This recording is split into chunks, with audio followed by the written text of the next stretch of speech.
You shall surely travel from stage to stage. The Quran, chapter 84, verse 19.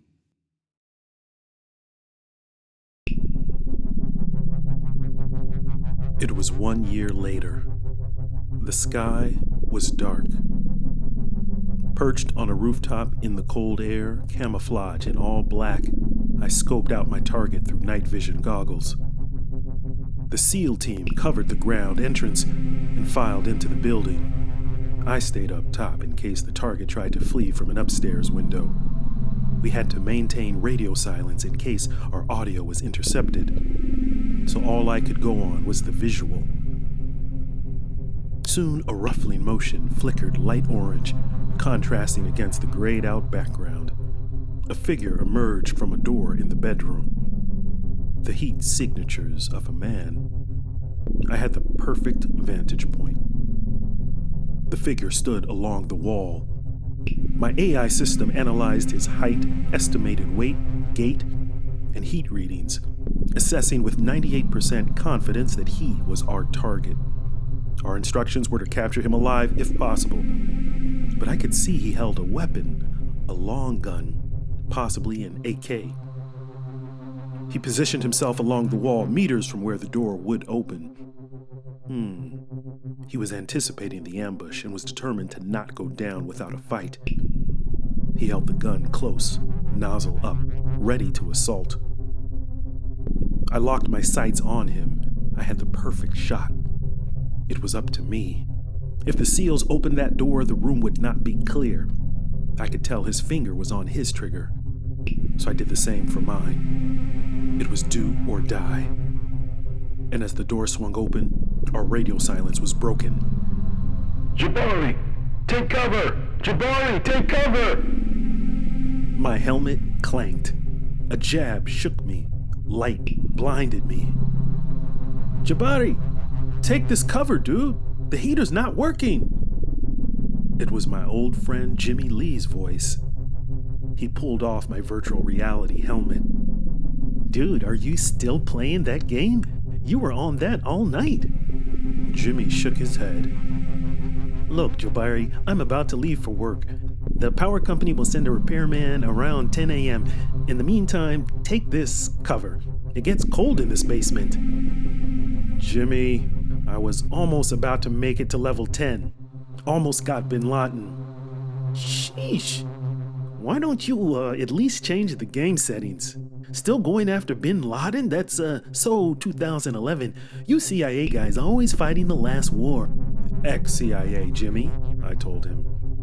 Come on, Jabbari. They didn't fire you yet. Jimmy, they stripped my clearances, put me on leave without pay for the past 11 months. The only reason why they haven't made it official is probably so they can put their EEO ducks in a row. And I'm sure they have forwarded my termination letter to Sophia. That'll probably end things for us, for good. Oh, Jabbari, come on, man. Don't be like that. Sophia still loves you. You all will get through this. Jimmy, see, your problem is your optimism has no bounds. You haven't gone through what I've been through this past year. Well, I have no problem with being an optimist, but have you downgraded me from being an altruist? Jimmy said. No, I think someone who's been working at a DC high school for over a decade would be in the altruist category. Or maybe the term is sadomasochist. Guilty as charged, amigo. Hey, my parents wanted me to be a surgeon. Yeah, and look at you now, the Taiwanese-American principal, Joe Clark. Without the baseball bat. That's assistant principal? Well, I can be optimistic too. See, there you go. Jabbari, you gotta believe it's not over between you and Sophia. It's just the speed bump in the road of life. You are not my guru, Jimmy Robbins. I think I'm more an Asian T.D. Jakes, he said, with a wink as he tapped a finger on a gold cross peeking through his dress shirt. Jabbari, I'm returning the favor. Back in the day, you coached me through that time when I told my dad I was switching majors from chemistry to education. Not sure I would have survived that storm without you, brother. Yeah, you would have been okay, Jimmy. You were made for teaching. I mean, I only lasted that one semester at that school before hightailing it and getting a job at banking. You stayed with those kids through thick and thin. Yeah, but I didn't get married and have a baby on the way during my first year of teaching. I don't blame you for seeking greener pastures. You're a family man, Jabbari. That's why you have that big fancy house in Arlington and I've got a row house in Southeast DC with a leaky basement. Well, I had a big house. My home now is a leaky basement. But the rent's good. Yeah, it's so good, so good. That's how I know I've hit rock bottom. More like futon bottom? Jimmy was good peeps. We grew a lot together at MIT, both struggling with our family expectations. My parents were the inverse of his.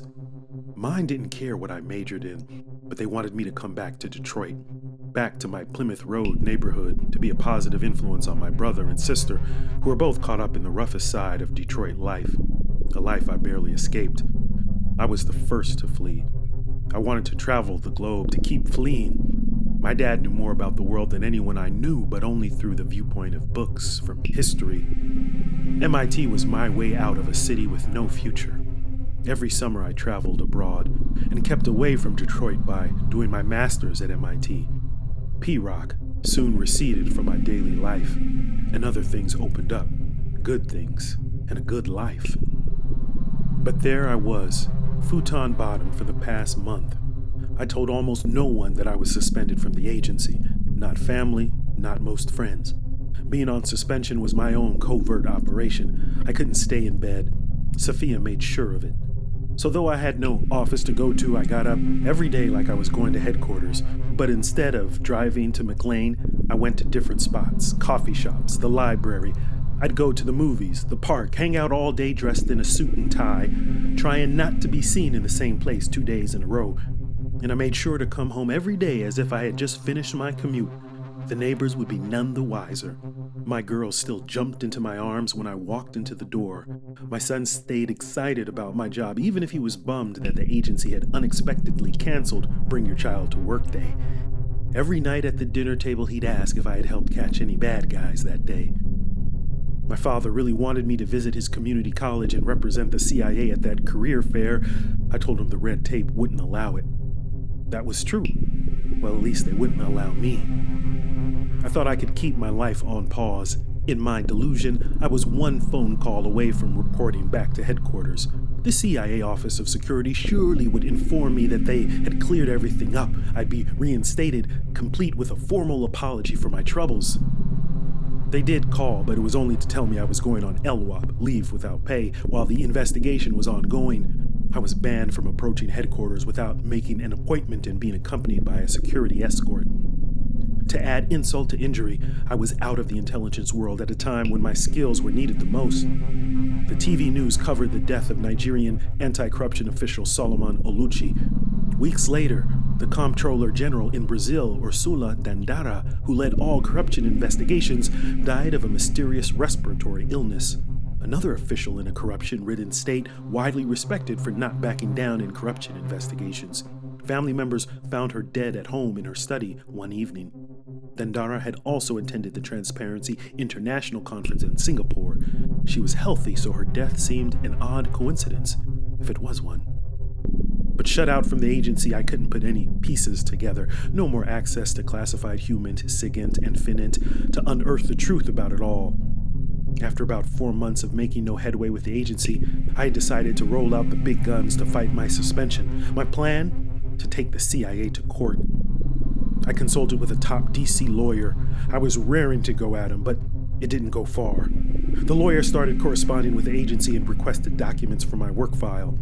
But the CIA always holds all the cards when it comes to employee records. He got documents back, but they were almost totally redacted. Each page a sea of black ink. Going against the agency in court, he said, was like bringing a plastic spoon to a gunfight while blindfolded. Not a fair deal. Fairness was not even in the equation. Heck, the Supreme Court had ruled decades ago that a security clearance was a privilege, not a right. Your worthiness to be privy to national secrets was a subjective judgment, not an assessment of facts. My attorney said he defended one CIA case officer in Macau who gambled away money he was given to pay an asset. You would have thought that he'd be done for, but they didn't even go to court. After eternal review, the Office of Security gave him a slap on the wrist, recommended counseling, and shipped him to a new assignment in Shanghai, where gambling, like in the rest of mainland China, was illegal. And there was one other thing. Suing the CIA would be professional suicide. Let's say by some off chance I did win. It would have been a Pyrrhic victory. The public record would end my career anonymity. I wasn't undercover, but I still needed to be discreet about my employment. Suing to get reinstated would put everything in court documents. It would complicate future travel overseas. There's a reason why you never see a CIA officer being interviewed on camera, except maybe someone super senior like the director of the agency. And if I were to try to work for some other intel organization, none would take a chance on me, whether I won a civil case or not. The agency would easily poison the well.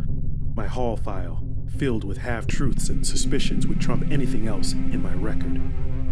So, after doing the calculus, I chose a different option. To be patient, to go through the internal appeal process. 5 months into my suspension, I submitted my 10-page appeal through the agency bureaucracy, pleading my case, pointing to my service and my awards, convinced I could reverse it all if I just cooperated and stayed a good Boy Scout.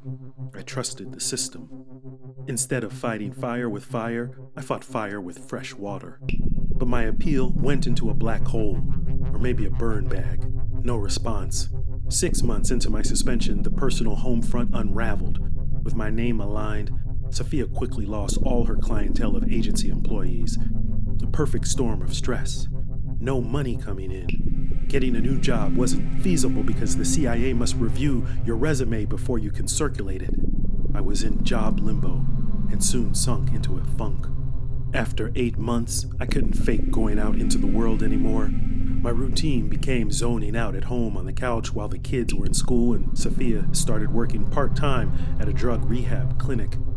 But with the house note and the double car notes, we couldn't stay afloat financially, and I couldn't shake out of the funk as things crumbled. I didn't blame Sophia. She tried to remind me of who I was and how much I had overcome, of my mission of using my skills for the greater good, of the truth on my side. But in my mind, everything I had worked for seemed to now account for nothing. I couldn't accept the injustice. At first, I wouldn't sell my Cadillac CTS, even with the bank sending foreclosure letters. I wondered what people would think if they noticed me downsizing. Our savings dwindled, and I became the burden. The bank took the house. Sophia and the kids went down to North Carolina to stay with her parents who retired down there, and I had no intention of joining them. Sophia's dad and I didn't exactly see eye to eye. He was a former military man who served in Vietnam. Despite his military service, he told me before I joined the agency, "Don't work for the government, son. They'll chew you up and spit you out. Stay in the private sector." I told him I was in it for the mission. He said, "We'll see." And so, a few months later, there I was in my new routine, waiting to get some cereal as soon as Jimmy left for work, and then get back to my video game before The Price is Right would come on. "All right, dude, I'm out," Jimmy said. "We've got parent-teacher conferences this evening, so it's going to be a long night for me. And think about what I said yesterday. I could talk to the principal about you teaching next semester. Just give me the word." "Jimmy, we've been over this. I'm still waiting on the result of my appeal." In my mind, going back to teaching would be accepting defeat. "Come on, man. You could teach the kids your CIA agent skills," Jimmy said. "Now that's how to not get me to come," I said. "The FBI has agents. The CIA has officers. You know that's my pet peeve." I know. See, you're still CIA at heart," Jimmy said. "Agents in CIA speak are the assets that get recruited, not the officers that do the recruiting. I remember. See, you could explain that to all the kids, especially that one misfit I told you about, DeAndre." "Is that the one that you said is either going to be a billionaire or a convict?" "Yeah, him. The one who installed crypto jacking software in all the browsers of the school library computers and made thousands of dollars in Bitcoin last semester. That kid's gonna go places, but he needs a better role model. Kids like DeAndre would really benefit from a real live Muslim Tom Clancy." But Tom Clancy's not the... Oh, never mind, Jimmy. I'm good. Maybe one day if I get over my PTSD from my first teaching stint, I might entertain the idea. I was only half kidding about PTSD. My brief time teaching in Southeast DC left me more shell-shocked than my time deployed in Southeast Afghanistan. Okay, Jabbari. Salam, shalom, peace, bro, Jimmy said as he held up 2 fingers spread. I returned the salutation. The words reminded me to keep up the faith. At this point, that was all I had. Jimmy walked up the stairs and then turned around. Oh, hey, can you see what's up with the seltzer water maker in the kitchen? The water is coming out with no fizz. Yeah, I'll see if I can pencil that in. I'm back to back today. I'll ask Steve Harvey and Drew Carey if they can push back our meetings. I picked up the remote control to partake in some mental comfort food. Jimmy continued up the stairs, the outside door shut. I made my way up to the kitchen. My breakfast was gonna be total. The sink faucet was dripping. I fiddled with the seltzer water maker attachment and noticed a tube loose. It was what brought CO2 to the pipe, carbonating the flow of liquid to make a bubbly beverage. With it snapped back into place, I filled up a glass to test it out. The bubbles danced in the cup, and I thought about the CIA bubble. That's the name given to the auditorium at headquarters where I had my analyst graduation. Memories of smiling faces, congratulations, joy, and promise filled my mind. My hands got wet as the water overflowed the glass during my daydream. I shook it off, and with my filled bowl of cereal in hand, I went downstairs and planted myself on the futon, ready for my morning appointments. Still in commercials, I glanced at my phone by habit, even though I never got any calls or texts anymore. I typed the name Chuck in the messages search bar. What came up was a long string of unanswered texts. Unanswered since I asked Chuck to give me a call after that first work day when I was placed on administrative leave. At first, the texts to him were every day, then once a week. Hey man, let me know if you're getting these. But no response for a year. Next, I opened up my banking app, tapped on savings, 0. Tapped on checking, the numbers were red. I gazed at the screen as if wishful thinking would make the numbers turn positive. Yep, futon bottom. I snapped out of it and returned to my therapy. With one click, the Price is Right theme song comforted me with Pavlovian immediacy. For the next 30 minutes, I forgot about Chuck, my team at the illicit finance group, CIA headquarters, and those FBI men in black, Dunn and Kreider, who had escorted me out of the vault. Then, my phone rang. The number I didn't recognize except for the 617 area code, Boston. I wasn't going to pick it up. I knew my phone rang 5 times before it went to voicemail. It rang once, twice, 3 times. I thought, wait, what if it's someone from my days detailed to the Boston Marathon bombing? A 4th ring. I picked it up. Jabbari! Jabbari! Those words jolted my memory banks. I hadn't heard my name called this way in 15 years. The blast from the past was George Ekoy, my college roommate from freshman year. George? I asked to confirm. George Ekoy? Yes, my brother Jabbari Lincoln. How are you? It's a long time, oh? It had been a long time. I hadn't seen George since our MIT days, really. He was a business major. We were roommates 1 year and took a few classes together when I was a math major focusing on economics and finance. But George wasn't so much a friend, really. He was more like an associate that I tolerated. He was bombastic, would take up all the oxygen in the room, joke at your expense, but buttered you up when he wanted something. He had been an international student from Nigeria, and George meant well, though I had figured out that his outsized, high-volume personality was a bit of a facade. As his roommate, I learned quickly that outsized things were expected of him at home. He came from a prominent family in Nigeria, a wealthy family. I would hear the calls he took from his father late at night. I couldn't make out the conversation fully because all I heard was George say, "Yes, Baba. Yes, Baba." After each call, George would be quiet, somber, as if nursing a deep wound, but only for a few minutes. Soon, as if he had switched on the facade and neon lights, he would hit you with something like, Jabbari, man, let's blow this joint. In fact, let's get a joint, man. We need to loosen you up. You got 500, brother. He was kidding. I never saw him high, but perpetrating as someone who did smoke weed seemed to be a performance signal, queuing himself up for some method acting that he tried to maintain. MIT was high pressure for most students, but George was under way more pressure, trying hard not to let anyone see him sweat. He made it through, though. He graduated and got a good banking job in New York. Our last communication was several years earlier. He had emailed me about his U.S. citizenship ceremony. He was now Nigerian American. Soon after that, I believe he had moved to Europe, where he was working for some financial consulting firm in Switzerland. George Ekoy, how are you doing? I asked. Jabbari, I'm good, my friend. I've been trying to track you down, man. You're a hard man to find on LinkedIn. That was undoubtable. I stayed away from professional networking websites. I dabbled in Instagram and Twitter, and even did some personal blogging, but never about work. Social media could be a tool. I exploited it for professional purposes. You'd be surprised how many terrorists and money launderers give up leads through their activity on social media. I once built a whole targeting packet off the movements of a low-level chauffeur for Mexican drug cartel leader Cesar Pereira. The driver posted Instagram pics of all the cities he traveled around in the Yucatan Peninsula in a 1-week span. We got location data from each picture and mapped out a network that pointed us not only to labs and warehouses, but also the homes of the cartel bosses' mistresses in each city. We focused on all the homes located in the block surrounding the picture. Once we had that data set, we knew which names to look up in bank records. Within hours, we found tens of millions of dollars in overseas accounts, seemingly unrelated, but they were all in accounts opened by Pereira's girlfriends.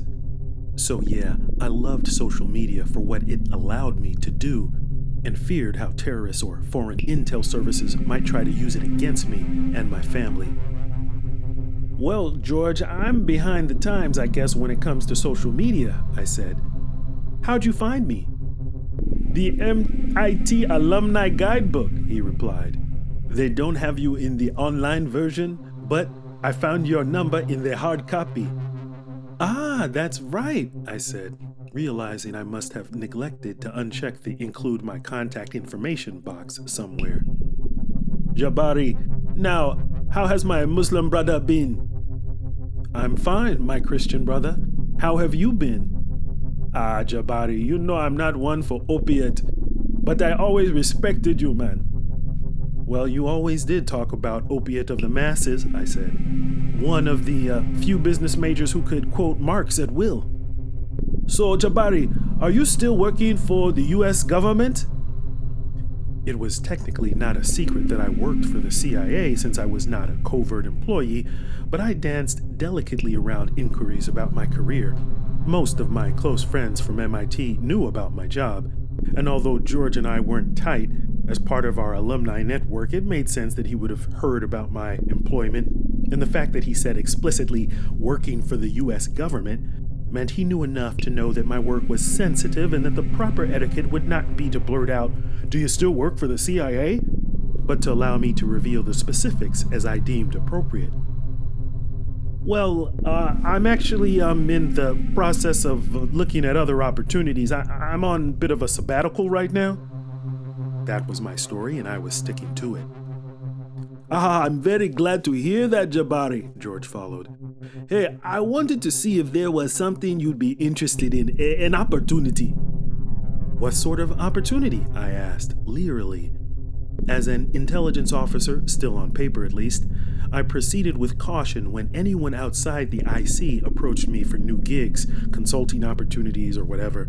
Not just because of the security and counterintelligence concerns, but honestly, most jobs outside the agency just aren't as exciting. I mean, once you've been summoned to the White House Situation Room to update the president's closest aides on a North Korean attempted cyber attack against the Federal Reserve, well, anything else just seems quite passé. But George was not some cold contact headhunter. We had a history, so I decided to at least listen to his pitch. Well, now I work with Chambers Group International, based in Geneva. My company is looking for someone with skills in financial forensics, he said. We are working with this big contract with the Central Bank of Nigeria, the CBN, trying to find how $100 million worth of central bank funds disappeared. $100 million doesn't just get up and walk outside the door while no one notices, I said. If that much money is unaccounted for, it should be pretty easy to find the hole it fell out of. Ah, yes, but see, we know the hole, but we don't know who or how, George said. This was a sophisticated operation unlike anything we have ever seen. It was not your typical Nigerian corruption scheme. This was done through some major type of hacking. The Nigeria Central Switch, the system which controls all the payment systems in the country, it went offline for 1 second. When it returned, the account balances for tax revenue in the central bank were down by a total of 38 billion naira. That's 100 million USD. That's a pretty expensive computer reboot, I said. Talk about Control-Alt-Delete. You're telling me, brother? The most peculiar thing is we could not see any transfer records, but after the refresh, 1 million Nigerian personal bank accounts had increased by the naira equivalent of $100. It was like a magic trick. A mini tax refund happening en masse, but then it only lasted for 1 second. With quickness before the account owners even could see any change in their balances, the accounts self-authorized wire transfers to cryptocurrency exchanges in Europe. The authorities at Europol tell us that those cryptocurrency exchanges executed transactions to purchase that crypto called Monero. Do you know it? I'm very familiar with Monero, I said. The more private version of Bitcoin, a privacy advocate's dream, a money launderer's wet dream, and a nightmare for law enforcement and intel agencies. Yes, you understand. We can't figure out this hack. But I'm not a cybersecurity expert. I mean, I know enough computer code to be dangerous with a text editor, but my expertise is more in where the money goes after it has been hacked. Yes, and that's just what we need. Everyone on our team has been stumped, and we have experienced investigators who have come from Europol, Interpol, and intelligence agencies from around the world. And the reason I'm calling you from Boston right now is that we've been consulting with MIT computer scientists to help us figure out the computer virus the attackers used. They can't tell us anything about how it works or who is behind it. But all this time, I've been thinking we could use your help, Jabbari. Sounds like you all have a lot of brain power already. Yeah, man, but these guys are small time. You were always the best with figuring out the puzzles and brain teasers. I remember that one time we went on the freshman economics retreat. You figured out the prisoner's dilemma riddle in an hour when it took the rest of us the whole weekend. We need your thinking to recover those stolen assets. If you can take some time away from your work, we'll hire you to consult with us for just 2 weeks. I'll be leaving Boston for Nigeria in a few days. Join me. Nigeria? Yes, we are meeting with the central bank in the capital. We'll fly you directly to Abuja. And Jabbari, we will make it worth your while. 2 weeks just to consult with us, look at the files, help us figure out who has stolen this money. And we will pay you for your time, $50,000 US, plus a small percentage commission of whatever is recovered due to your assistance. Percentage? How much? It would be 0.5%. You could potentially make an additional $500,000 if we are able to recover the stolen funds. The phone stayed silent for a moment as George let the offer hang. I knew there would be no second phone call if I said no.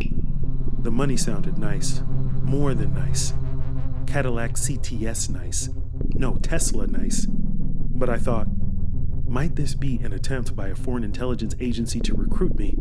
You can take the man out of the intelligence community, but not the intelligence community out of the man. Someone offering you money to consult is no biggie in the private sector.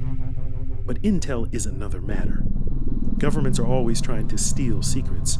And while I no longer had access to current classified material, many agencies would still value the knowledge in my head. Plus, going full-on private sector and working a job connected to a foreign power, even a friendly one, is not good for your intel cred. If I had any hope of getting back in good graces with the agency, I should probably lay low, I thought. Stay away from any consulting work connected to another government. If I went for it, I'd have to report the consulting gig to the US government. There's a whole red tape process for accepting outside work when you're in the IC. So my first impulse was, this was too risky, too unorthodox, not the course I had planned. But mulling over George's quick pitch, I also thought about how nothing had gone as planned. I gave all my professional self only to have it squashed whimsically by an inane security bureaucracy and bad link analysis that couldn't tell friend from foe. Maybe I needed to be unorthodox, I thought. Maybe this would be my ticket to regaining my stature. I could gain lots of insights that might make me a better analyst even for the US intel community later. And I had to get off the futon at some point. Maybe this would be my lemonade. I certainly needed to make a living, and fighting potential sophisticated Nigerian corruption was a righteous cause in support of the greater good and aligned with US foreign policy. Yeah, maybe the US government would track my every move, but maybe it would let them see me for who I was.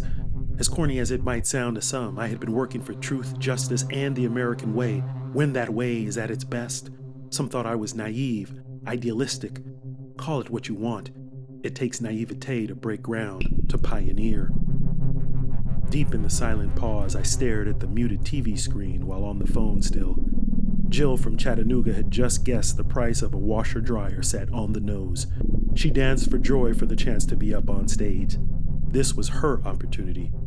The more I thought about it, I realized, well, maybe George's offer was my opportunity. And even if the money couldn't be recovered, maybe with that $50,000, I could get the family back together and back on track, show up in North Carolina and surprise Sophia with a check to help repair our financial lives. Breaking the silence, I started. Well, George, sounds exciting and it might work, but I need to think about it. Can you give me some time? Ah, yes, Jabbari, but we don't have that much of it. I need to leave for Nigeria quick, man. Please confirm ASAP. We hung up, and my will began to waver about this. It was uncharted territory.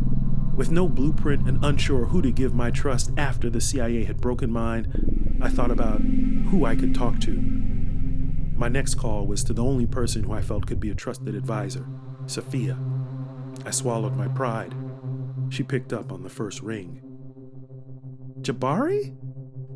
Hey, Sophia. How are you? How are the kids? How's North Carolina? We're fine, but how are you? I knew she sensed I still hadn't regained my old confident sense of self. She always heard underneath the words. So many times she told me about her conversations with her patients. She never shared their names, of course, but she explained that she paid attention to their tone, to what they told her first, to what they omitted, to what facts they repeated, as if to overemphasize one point or to distract her from something else they preferred not to divulge. She had a talent for getting you to unload with just one question and then remaining silent, not interrupting until it was necessary to clarify a point or confirm an insight she had picked up. Most people say, "How are you?" as a reflex of courtesy, but she meant it. It enabled her study of her patients' lives and made her therapy more targeted, more precise. I wasn't seeking a psych evaluation, but her therapeutic approach was always comforting. I told her about the call from George and the Nigerian opportunity. She had never met George and she knew nothing about banking and finance, so she just let me speak for a good couple of minutes and then zeroed in on one point. "Do you trust George?" she asked. Well, I don't distrust him. At least we go back over a decade.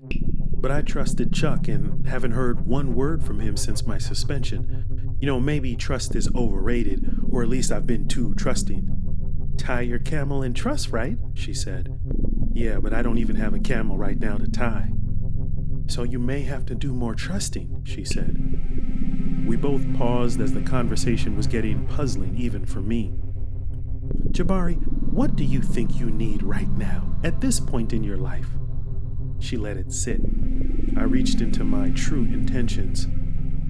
To get off of Jimmy's futon, to get back on my feet, to get some money coming in, to regain my status. Yes, but your status wasn't based on the money and the recognition, she said. You got it because you were a true problem solver, and you outthought people.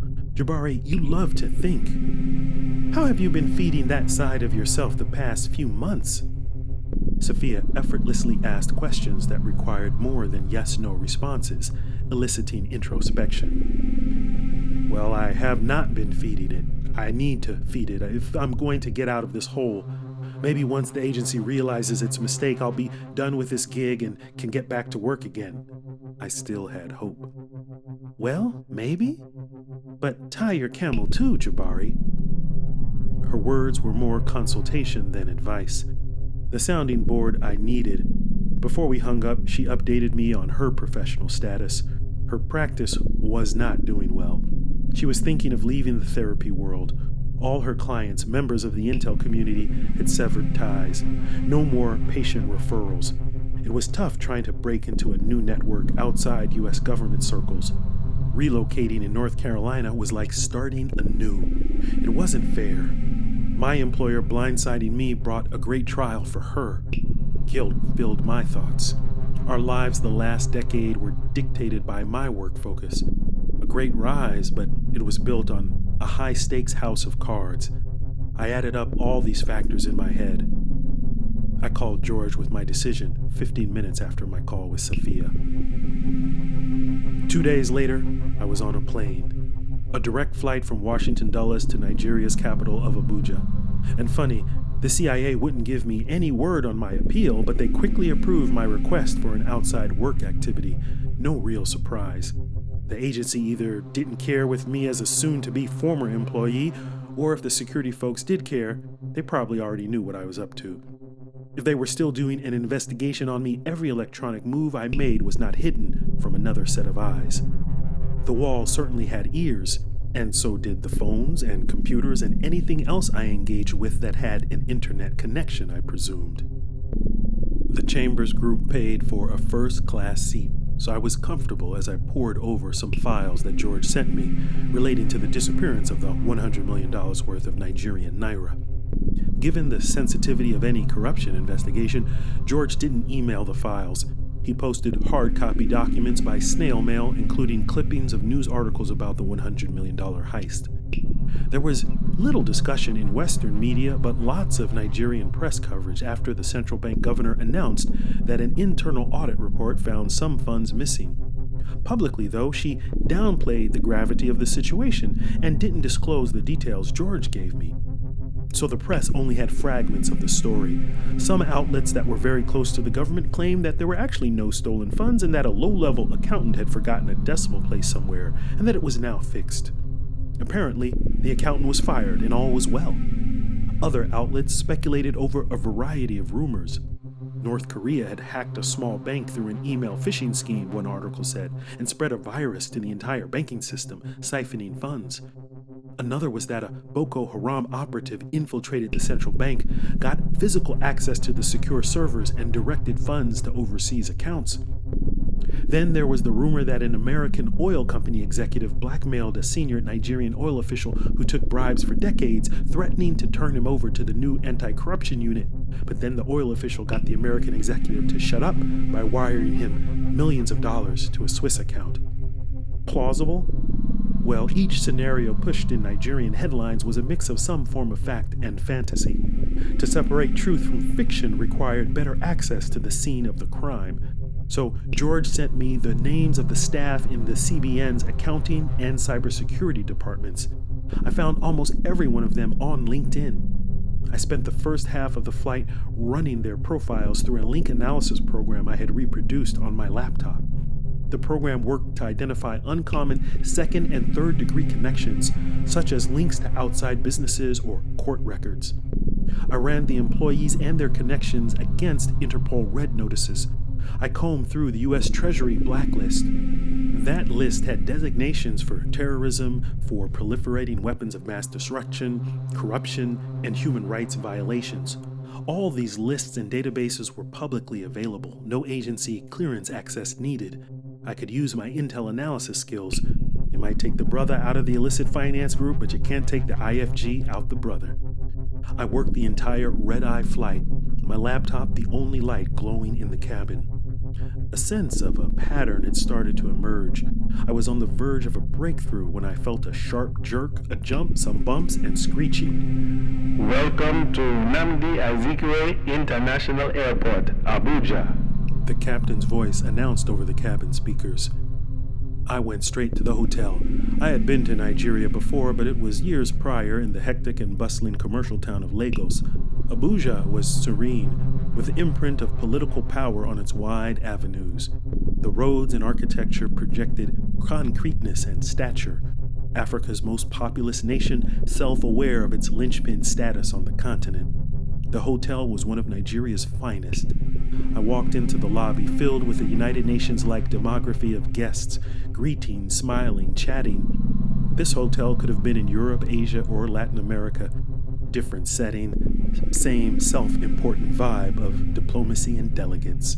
Still wearing my button-down shirt, clutching my laptop bag, I floated to the front desk to check in.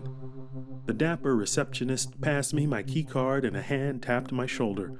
I turned around to see George Ekoy brightly smiling. Jabbari, how are you, my friend? Good, man. Great to see you, I replied, stifling a yawn. Spent the whole flight analyzing those documents. I have some questions about the account numbers. George looked disappointedly at my coolness. My businesslike demeanor wasn't the African way, but my patience for pleasantries was thin. I had been away from problem solving far too long. My singular focus was figuring out this money disappearance. Yes, he said. You must get some rest. Please go to your room. You have the presidential suite. It's only 10 a.m. Relax the whole day, go out, see some sights, and tomorrow morning at 9 a.m., a car will take us to the CBN. Take this. He handed over a duffel bag. It weighed heavy. I unzipped it halfway. What is it? I asked. An onlooker might have thought that there was a drug drop going on, or that we were facilitating corruption ourselves. But there was no cash, no nairas or dollar bills, just folders of papers. Hard copy files of all the central bank ledger of transactions in the 90 days leading up to the banking anomaly. We think this is where it makes sense to start, but we can discuss the documents when we meet with the CBN staff tomorrow. I briefly inspected a few of the reams of white papers. They were a chronology of credits and debits that told the story of 3 months in the life of Nigeria's bank of last resort. Financial numbers were my favorite type of evidence. Much needed new wind pushed my sails now. I thanked George and took the elevator up to my room. George's offer to rest and sightsee was kind enough. I did get some sleep, a few hours, but once I woke up, I couldn't step 1 foot out of my room. I was about the case. I got back to the digging that I had started on the plane, scouring over every bit of data in the documents, breaking only for room service, 10 minutes for prayer. I was heads down in CBN research and the links it led me to. My decade-long groomed analytic antenna scanned anything connecting the bank employees or their associates to cryptocurrency exchanges. I went way down a rabbit hole, but found nothing significant. I came up for air and started going through the CBN transaction papers, scanning the amounts, the dates and times, account numbers. Each scan imprinted inside my head a sort of holographic time flow, the data visualized like water and waves crested, some flowing as ripples. I zeroed in on the stream of BVNs, bank verification numbers, a system the central bank set up in 2014 to attach biometric data to commercial bank accounts. It was created to guard against fraud. Nigeria is infamous for people using fake names to open up bank accounts to launder proceeds from scams and corruption. I combed through this treasure trove. It was basically the nation's bank account, rarely viewed by anyone outside the central bank.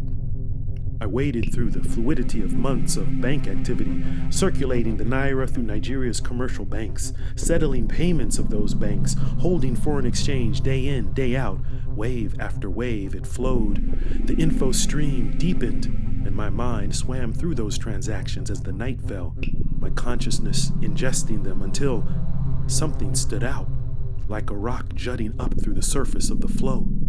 It was right under my nose.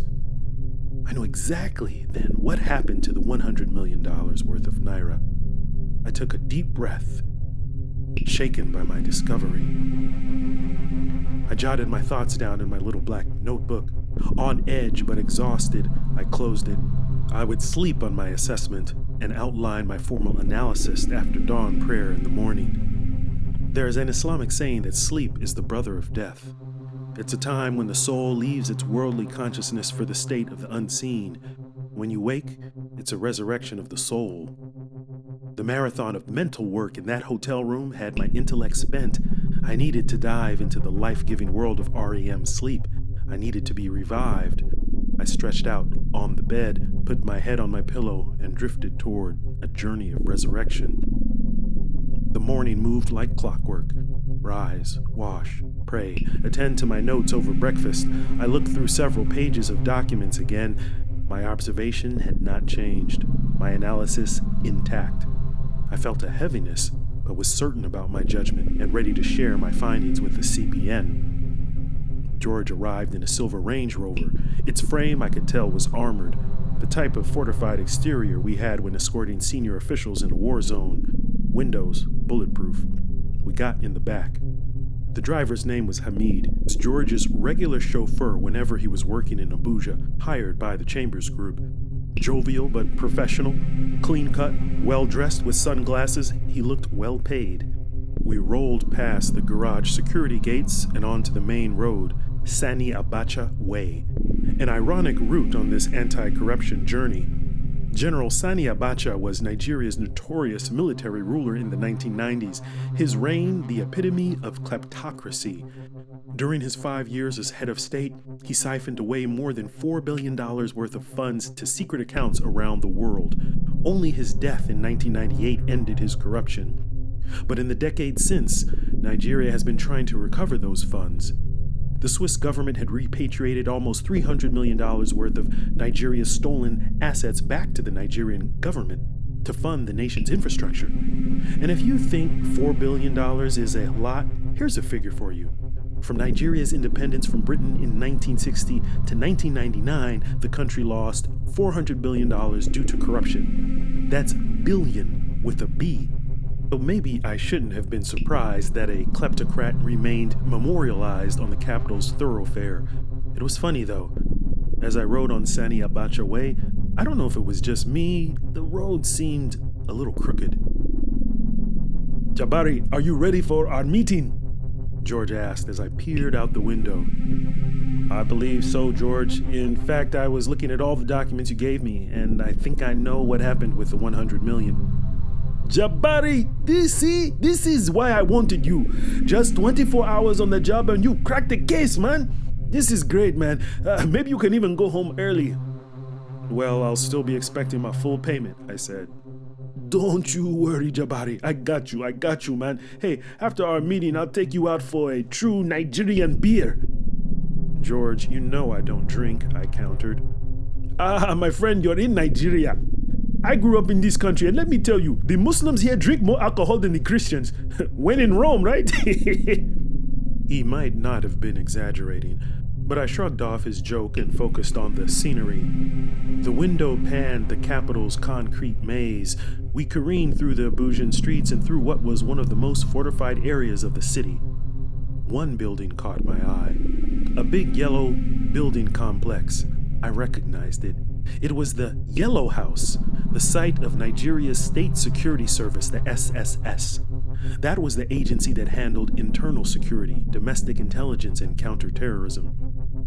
I flashed back to my days of analyst training. We had this one class assignment where we had to assess the capabilities of intelligence agencies around the globe. In teams, we developed a huge timeline of the history of modern intelligence agencies and state security services by decade, starting with the 1940s. Chuck and I were responsible for the 1980s decade. I still remembered that Nigeria's SSS formed in 1986. If there's ever a spy edition of Jeopardy, I would clean up, I'm sure. One thing bothered me, though, as we got closer to our destination. Our driver, Hamid, seemed lackadaisical about security.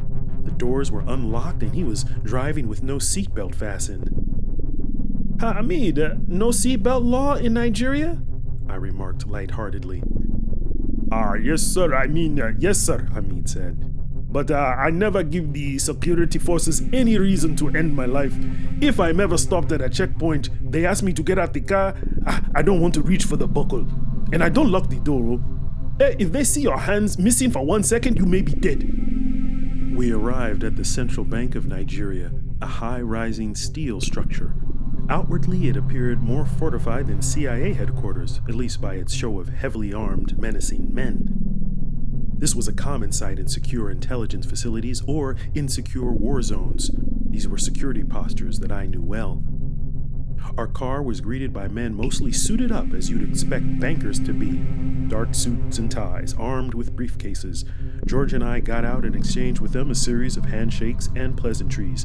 These CBN personnel were very familiar with George and had been expecting me. One man stood out, wearing local Nigerian dress and leaning on a mahogany cane. Mr. Nassim Oyo was no banker. They called him Inspector Oyo. He was Deputy Director of Nigeria's Financial Crime Investigations Division, or actually the acting director. He took over for Solomon Oluchi, the official who mysteriously died in that conference in Singapore a year prior. That case was still unsolved, but most opinions were that he died of natural causes since the autopsy found no traces of poison. Oyo had been Oluchi's right-hand man, but still had not been confirmed as a replacement due to the fractured decision-making process in the Nigerian Senate.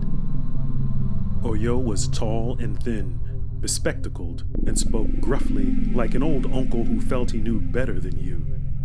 "Welcome to Nigeria, Mr. Jabbari," Inspector Oyo said. It was not uncommon for old-school Africans to address me as Mr. Jabbari, favoring my African-sounding first name of Arabic origin. Oyo and several other apparently less senior officials escorted George and me through the lobby security and up 60 flights to the top floor. Exiting the elevators, we entered a large conference room, a circular space with massive bay windows that gave access to 360 degrees of Abuja. The room's centerpiece was a huge, round, dark ebony table framed by interspersed black leather chairs. Paintings with bright West African-themed designs adorned the walls. Several men and women were already seated. One woman was clearly the most important in the room. As we got closer, she stood up and I recognized her. It was Dr. Francine Chikere, the governor of the central bank. Her regal presence beamed. She had been a well-known figure in the global world of finance, and not just in Nigeria. Previously, she held top positions at Goldman Sachs, Standard Chartered, and at the IMF. Her PhD was in economics, Oxford.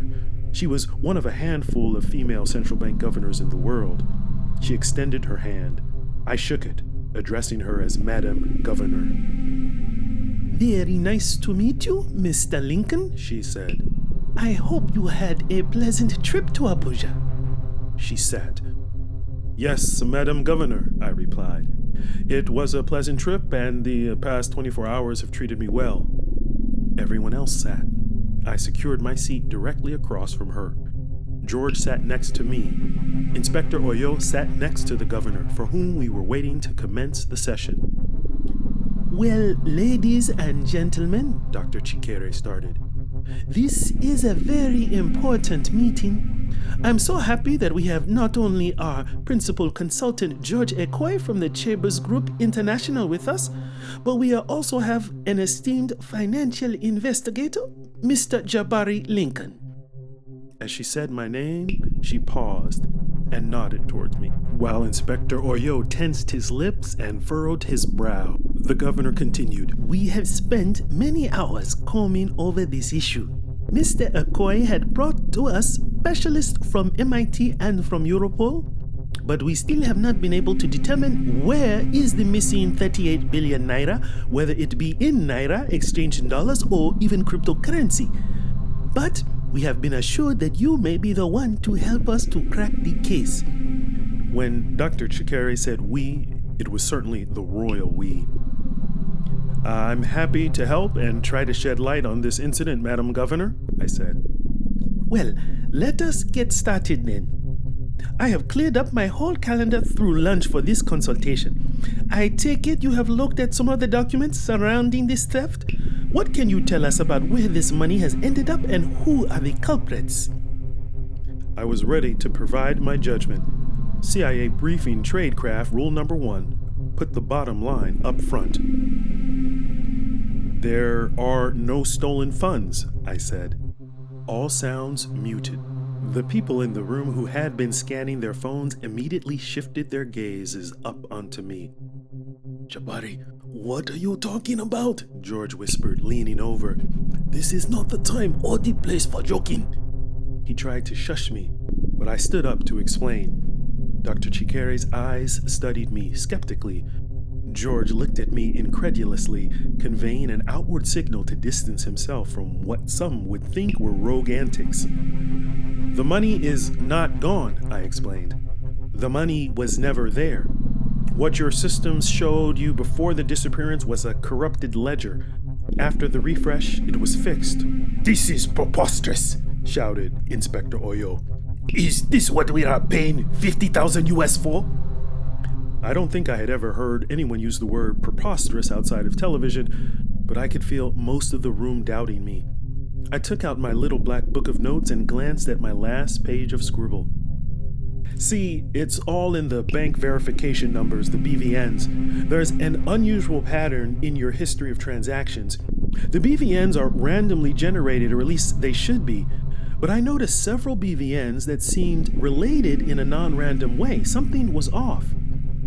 But, Mr. Lincoln, interrupted Dr. Chikere, you should know this, but it is impossible to prove with mathematical certainty that a random number algorithm is not random.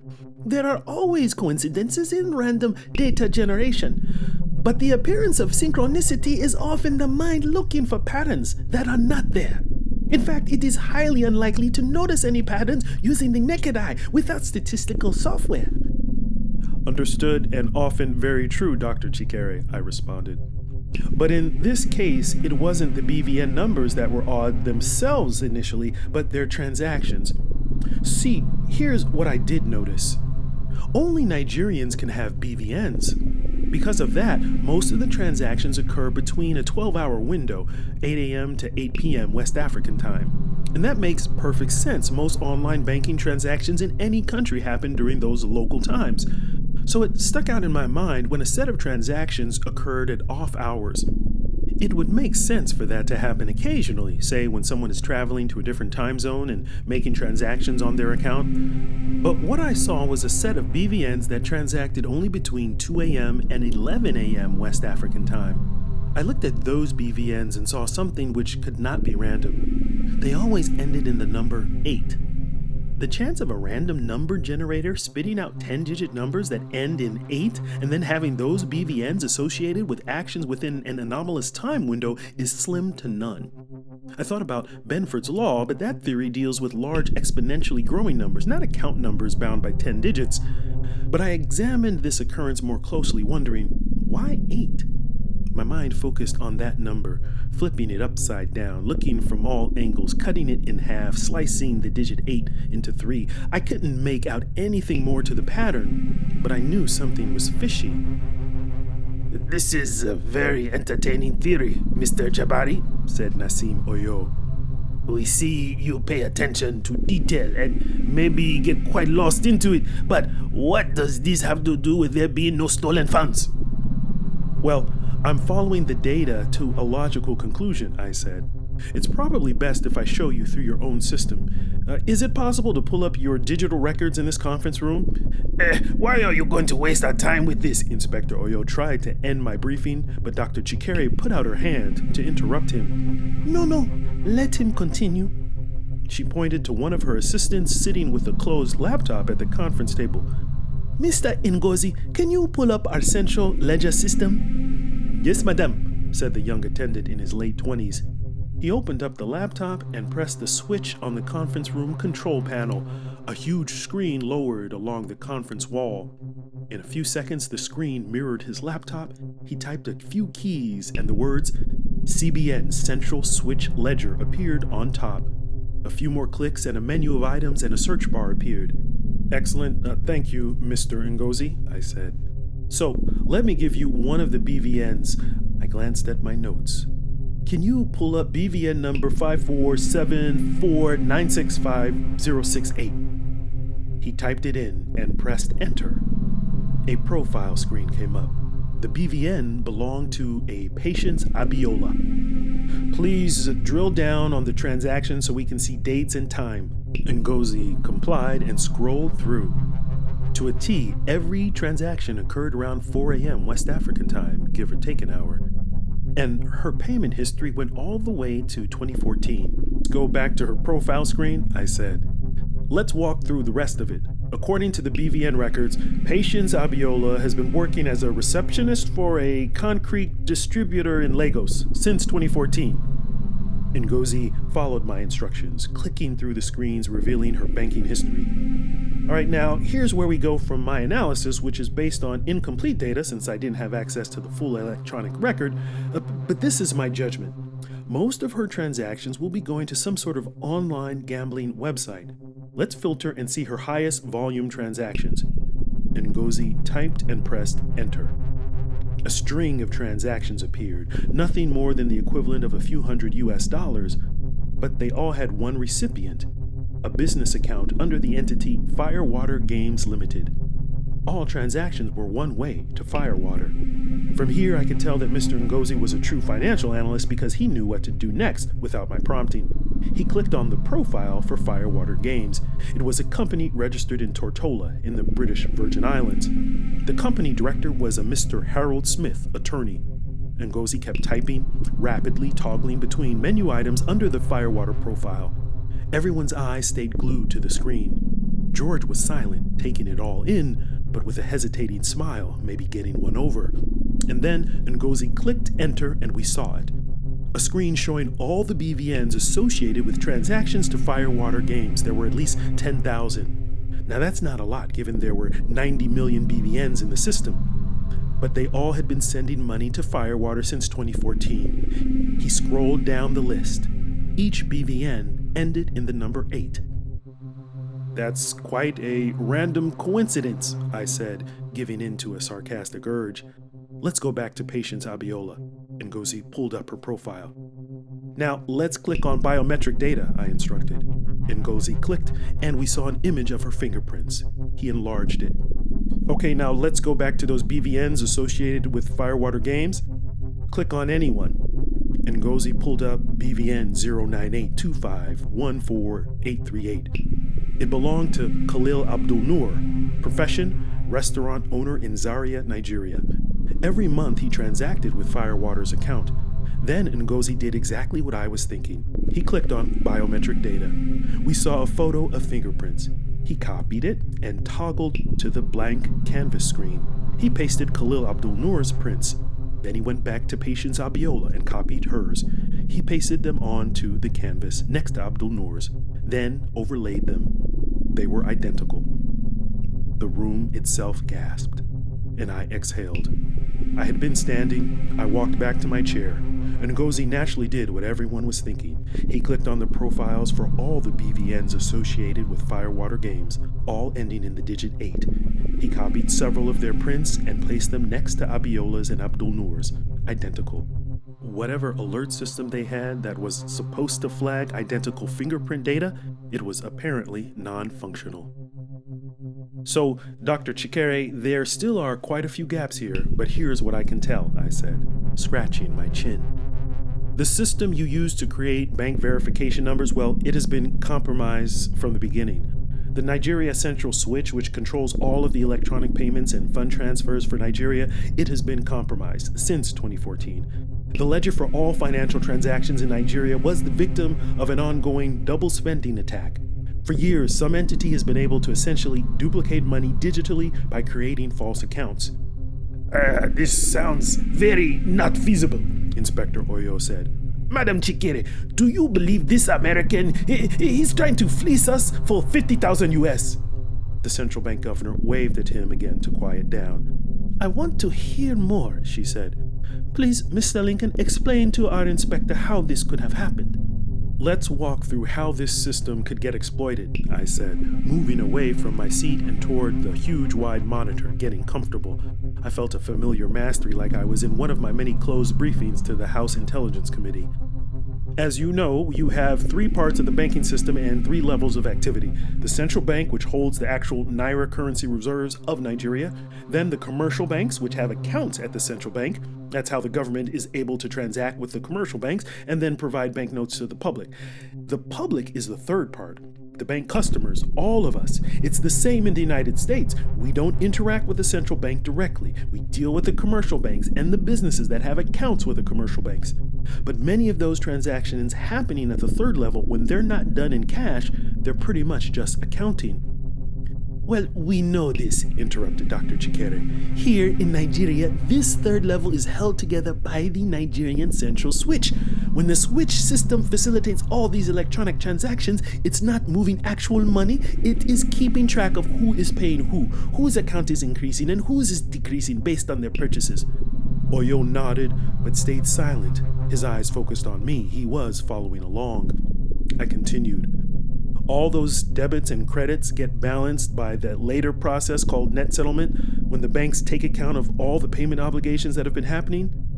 Well, accounts with compromised BVNs have been operating with no money attached to them, but the central switch considered them valid. So they were able to move about in the system as if they had money, spending at will, even transferring funds to Firewater Games. It was all digital ones and zeros, not backed by any value.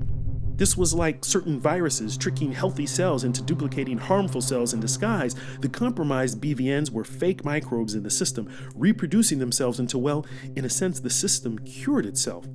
Since the refresh, it seems that none of those virus BVNs have operated. It's almost as if they either completed their mission or the system fixed itself. So my theory, I began my conclusion, is that the Nigerian banking system for several years has been bloated by fake double spend accounts. The settlement system never caught this, so the accounts spent money that wasn't really on the bank's balance sheets. There are no real people behind those BVNs. They are simply stolen or purchased biometric data run by sophisticated bots. At the time of the incident, there was $100 million worth of fake Naira in the banking system. After the refresh, the system only recognized the true BVNs. So it appeared that you had lost $100 million worth of value, but really the system had reset to its true equilibrium. To be precise, your problem is not that someone stole money out of the Nigerian financial system, but that your accounting system is not representing reality, and thus the nation's balance sheet may be, well, unbalanced. Mr. Lincoln, it is a bit of semantics you are giving us, Inspector Oyo said. For example, if someone steals a credit card and does an unauthorized purchase, we reverse the charge to protect the customer. But for all intents and purposes, that thief still has stolen the funds, and we prosecute that person for the crime of theft. I'm not saying there is no crime, Inspector Oyo, I responded. What I'm saying is that you have a bigger problem on your hands.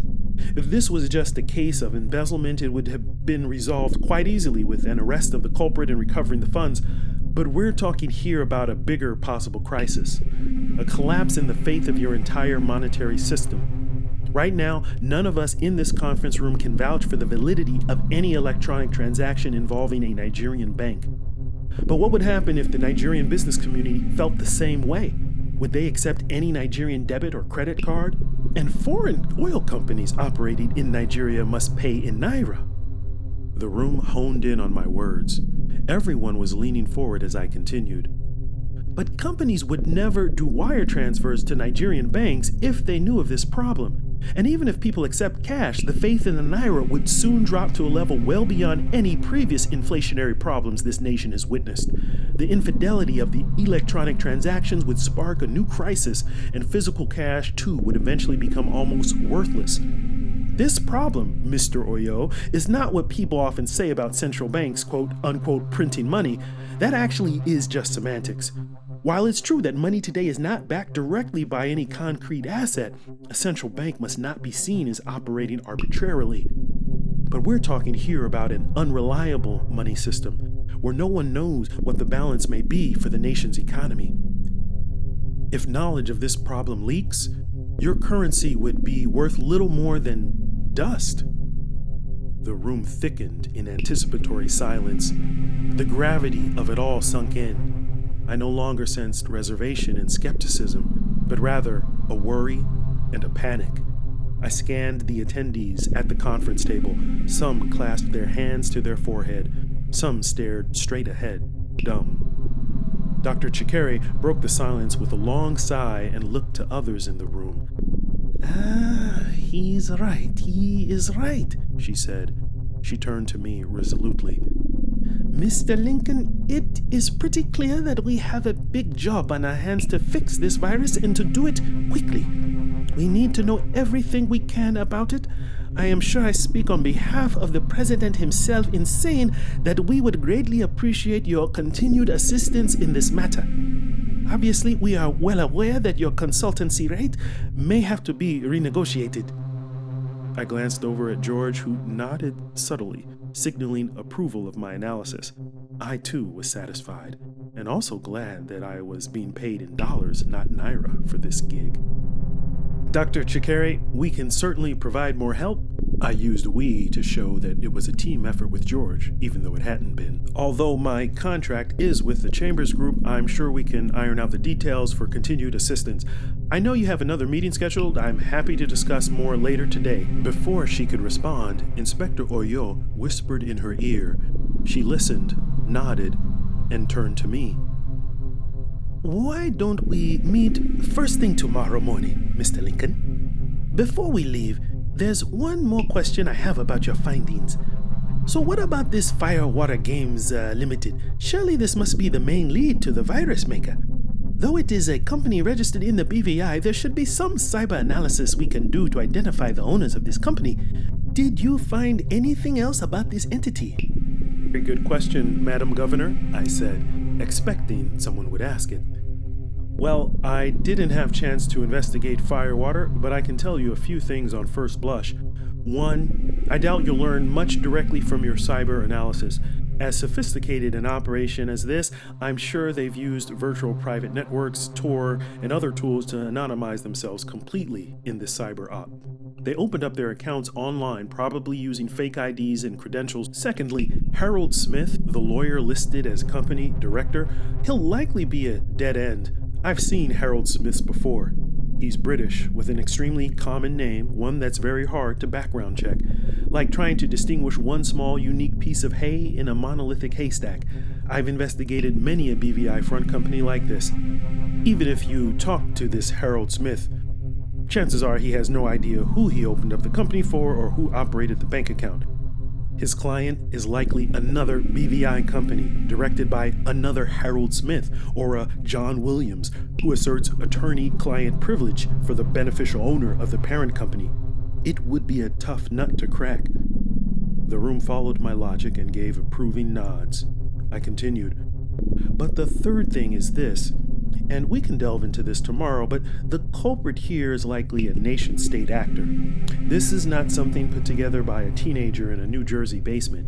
Experience tells me, Dr. Chikere, that for this case, I wouldn't start with Firewater, even though it received the double spends. The best route to figuring this out is reviewing your process of developing the BVN software.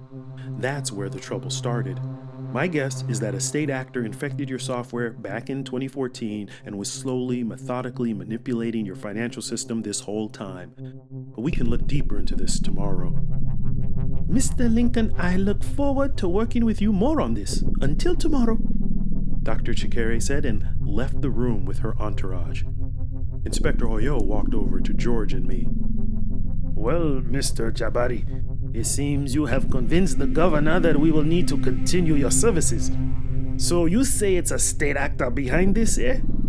Very fitting, as I guess you have lots of experience with state actors. Before I could respond, Oyo pointed us to the elevator, ushering us out of the building. Once we were in the parking lot, George and I came up to the car from the rear and hopped in the back. It was unlocked, of course. Hamid sat quietly at the steering wheel. Hamid, please take us to Mr. Lincoln's hotel, George said. But Hamid did not respond. Hamid, I pay you too much to be sleeping at lunchtime, oh. Wake up! George tapped Hamid on the back of the head. Hamid fell over to his side, his head wobbling lifeless. George gasped. If it were a joke, it wasn't funny. George put his hand on Hamid's fallen body and felt his neck for several seconds. He's dead. Hamid is dead, George said. There was no sign of foul play. No blood, no indication of any struggle. However, Hamid's face looked still, almost frozen, his mouth agape, as if he was gasping for air. George whipped out his phone to call the central bank security. I watched the subsequent scenes detached. It wasn't the first time I had seen a dead body, but staying analytical, I ran through the possibilities, assessing what was what. Did Hamid have a heart attack? That's what one security personnel opined, though he probably had no medical training to make such a judgment. But once he verbalized that thought, the other officers seemed to accept it as truth and relaxed a bit. George, however, was pensive and shook. He made more phone calls to personnel at the Chambers Group and to Hamid's family. We watched as emergency medical personnel arrived. They pronounced him dead and collected his body. The security forces blocked off the perimeter of the car and prohibited us from using it. We walked out to the street, where traffic flowed. George was distracted, clearly not fully there. I decided to hail a taxi and flagged the first one that was empty. The driver was a man in his 50s with a salt and pepper beard, presumably Muslim, wearing a kufi skull cap. We hopped in. In the car, George and I spoke little. I was spooked. My mind spun over this turn of events. Hamid's demise was more than odd. It echoed of plotting.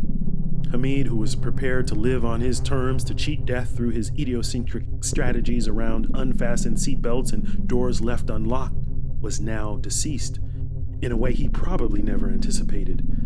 This lack of control unfolding, this sense of uncalculated fate was familiar. My analyst's spidey sense was tingling off the charts. My mental antenna raised, my nerves heightened in a way I hadn't felt since my last war zone deployment. We rode back toward the direction of our hotel and came to a police stop. 2 police vehicles blocked the road. Officers stepped towards us. The driver rolled down the window as they approached. This wasn't the first checkpoint I had dealt with overseas. I kept a healthy sense of caution, knowing law and order operated differently in Nigeria. I eyed one of the officers, slowly circling our car while the other spoke to the driver, asking for his credentials, where we were going. The officer glanced back at us while the driver explained how he just picked us up at the CBN. George kept his eyes straight ahead, stiff, keeping quiet. I wasn't sure if he was still in shock from Hamid's death or more nervous than me about this police stop. The officer at the driver's window took a long look at the driver's credentials. Eventually, he waved us through. We drove past the officers, and I looked behind through the rear window and noticed one of the officers speaking on his walkie-talkie. George stayed so quiet I could hear his breathing, but we spoke nothing about it, and the driver turned us on to Sani Abacha Way. After a few seconds, I broke the silence. "What was that roadblock all about?" I asked the driver. They said diplomatic drive is restricted because of some activity at one of the embassy, the driver responded. They are checking everyone coming through. Diplomatic drive? That's where the U.S. Embassy is. What was it, the U.S. Embassy? I asked. I do not know, he said.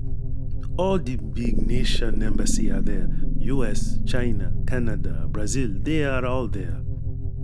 We drove by the U.S. Embassy. I stared for a good while. If it was the U.S. Embassy on alert, in my mind that meant that some high-level delegation was probably visiting Abuja.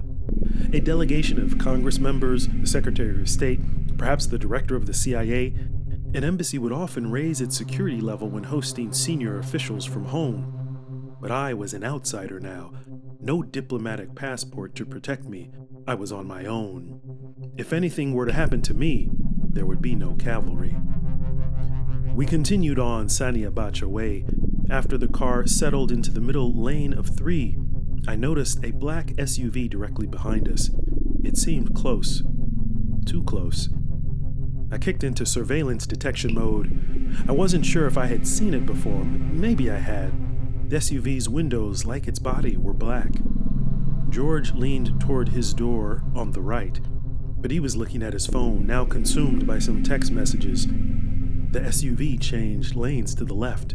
revealing another SUV, its identical twin traveling close behind it. The second SUV switched lanes to the right. Both trucks sped up to our bumper. My spidey sense was beyond tingling. Driver, what's your name? Abdullah, he said. Assalamu alaikum, Abdullah. Can you go faster? This looks like trouble coming up on our tail. I knew it that unless this driver had security experience, he was going to need to be coached real quick. George looked up from his phone. As soon as he turned back to see what was happening, both cars simultaneously bolted up alongside us. What is this? Abdullah said. Then, a third SUV appeared behind us. This one was blue, but built the same as the other two. We were hemmed in, except for our front. I was looking at my left, the SUV parallel. Its back passenger side window rolled down, revealing a face of a man, buffly built, medium brown complexion, with sunglasses and a gray western suit. He showed no emotion. He raised his arms up from his waist. He pulled out a circular electric saw. He turned his head to the driver, yelled something I couldn't make out, and gestured something I couldn't see. Then, that SUV drew closer until it was within inches of our left side. Go faster! I yelled to Abdullah. He must have been doing at least 75 miles per hour in our small sedan taxi, but we couldn't outrun the trucks. Abdullah put the pedal to the metal. Still, they matched our velocity. The buff man focused on me. He leaned out his window, stretching out the saw, and began slicing through my door. The blades ripped vertically through the car's metal, churning and spewing sparks. La ilaha illallah Muhammadan Rasulullah! Abdullah cried out, declaring the Islamic testimony of faith. There's no deity but God. Muhammad is the messenger of God, something one might exclaim when fearing for their life. He held fast to the wheel, fixed on the road ahead of us, trying to outrun the assailants. The saw cut through, and George and I squeezed over to the right, where the second SUV was also getting closer. The rear driver's side window rolled down, revealing another imposing man, this one wearing traditional Nigerian dress. He looked at us as intently as his partner in the other vehicle, raised up an arm, and banged a metal bar at George's window. It cracked. He banged it again. The crack widened. He paused and recoiled, but only to gather his strength. The third time, he cocked his arm back further, then sprung it like a slingshot to the window, which shattered. Abdullah scrunched down in a panic, but clasped the wheel, steering straight ahead while goons bludgeoned his taxi from both sides. Sparks, metal, and glass flew about the car. George and I got down to the floor. The SUV on the right got closer, tapping our side. The attacker on the right raised up his arm, leaned his upper body inside the taxi, clutching something. It was a spray can. With one arm, he grabbed George's collar. George fought back, wailing his arms and jabbing his elbows, but the attacker kept his grip and with his free hand sprayed George. It was a smoky substance, grayish. It briefly floated, but disappeared onto George's face at his nostrils. Within a few seconds, he stopped resisting and flopped over. The attacker then leaned back in his vehicle and it drew back slightly. I yelled at George, but he didn't respond. The left attacker was still drilling, completing the bottom of an L-shaped cut. With the electric saw, he moved the saw upwards. It became a U-shaped cut. We moved through the streets at top speed. The saw got to the roof of the car. The man stopped and reeled the cutting machine back into the SUV. He repositioned himself, stretched back out, and grabbed at the taxi's sliced section of steel. He slung it on to the traffic behind, leaving a gaping hole to my left, our hull completely breached. The left attacker leaned in and grabbed me at the shoulders with both hands, but I wasn't going to go out like that, literally. Warzone deployments taught me, if someone comes to you with a weapon and tries to rob you, you cooperate. You give them what they want, no fuss. Lose your possessions but stay alive. But if they try to take you into their vehicle, you fight like the dickens. Because if you become hostage, your chance of recovery and of survival are almost zero. My body obeyed this self-preservation mandate, so when the attacker grabbed my torso, I clasped onto the back of Abdullah's headrest. The goon yanked my shoulders outside the car's gaping hole while I tried to hold on to the side of the car. I was horizontal, my hands losing their grip. My legs scissored and seized like a grappling hook onto my seatbelt. I wrapped it around my legs. The man kept pulling. George's body next to me showed no signs of life. He bobbled, weaved, and jerked with the taxi's swerves. Abdullah was speeding at 88 miles per hour as if we were heading back to the future.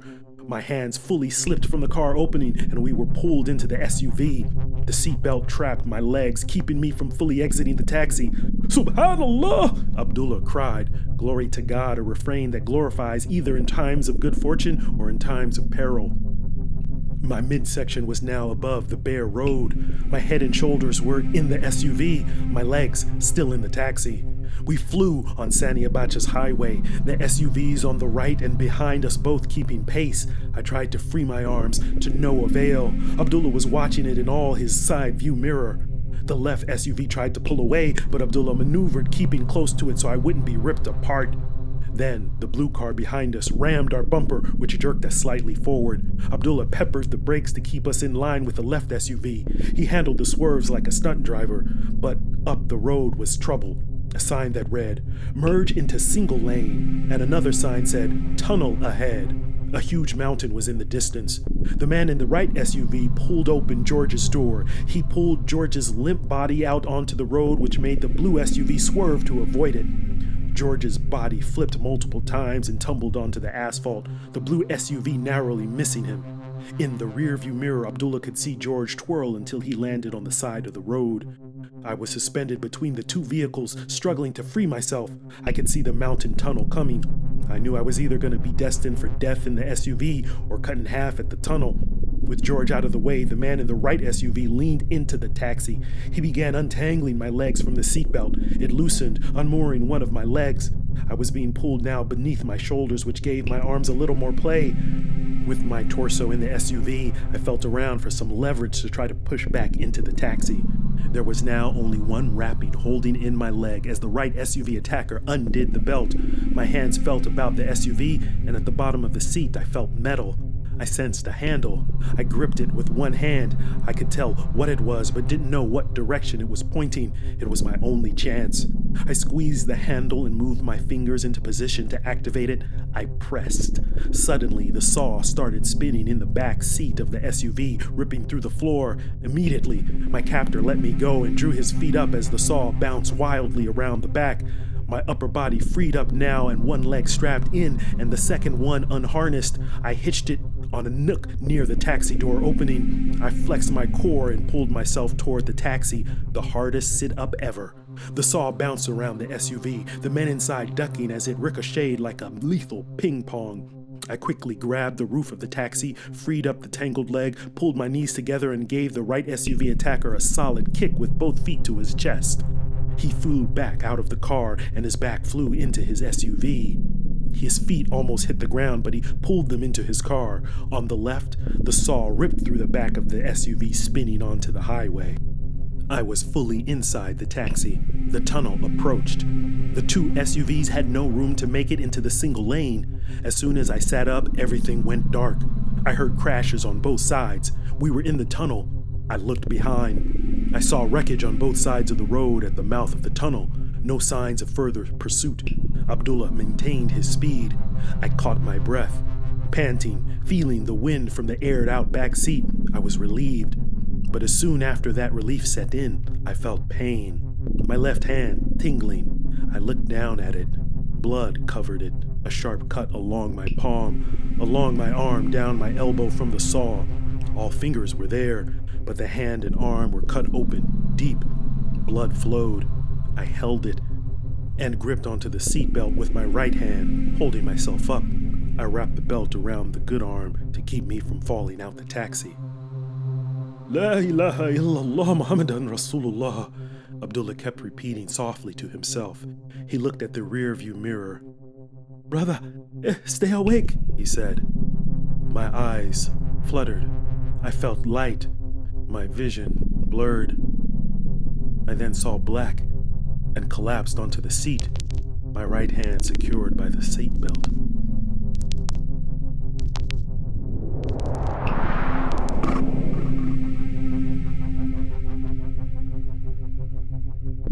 Abdullah could no longer see Jabbari Lincoln in his rearview mirror. He turned around to see Jabbari's body on the seat, blood everywhere, unconscious but breathing. They were out of the tunnel, onto another road. He slowed a little, spotting a sign up ahead. Exit for Kano. He took the next exit. When he merged onto the next highway, A sign read, Kano, 520 kilometers. Abdullah drove, not knowing what had really all just happened, but thinking he would not stop until he got to where he felt safe. He headed toward his family home of Kano, Nigeria's second largest city, a day-long journey hundreds of miles away to the north. He had no idea that lodged in the cushion of the back seat, beneath where Jabbari's head lay, was a small device, tracking and logging the taxi's movements, streaming its path to a computer half a world away.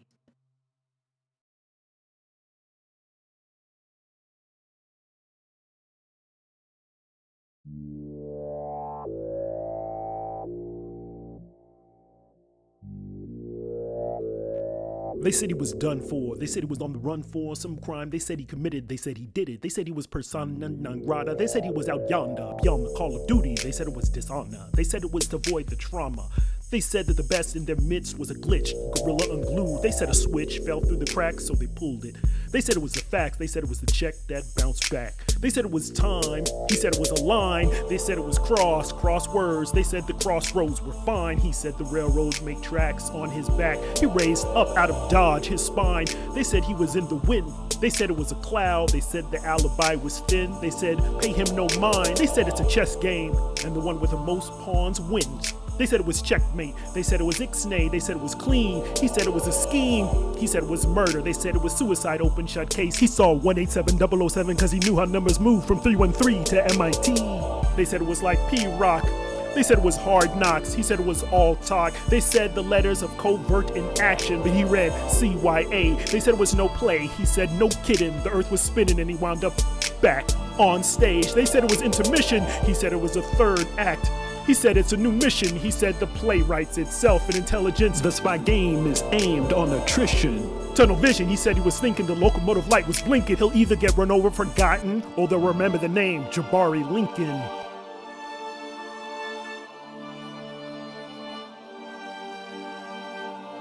The Jabbari Lincoln Files, Season 1, The Mansa Protocol. The Jabbari Lincoln Files is a Sine Curve Studios production. Story written and narrated by Yahya Jatta Fanusi, who also produced the sound design. The Deputy Chief of Ops is narrated by Farida Abdul Tawab Brown. The Jabbari Lincoln cover art designed by Marilyn Wu and Jasmine Manning.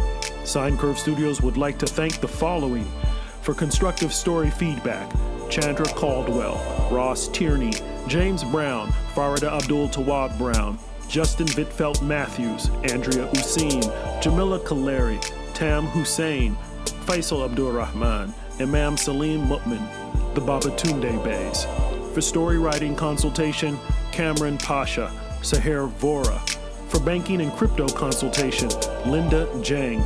For media strategy, Stylist Akira's The Annie Agency, Scott Guerrero and Kathleen Chen. Intellectual property consultation by PatentInsider.co. Studio catering and nutrition, Little Layla Lady Flash Foods. Watch for a new episode next Thursday and visit Jabbari Lincoln's blog at jabbarilincoln.com. Peace.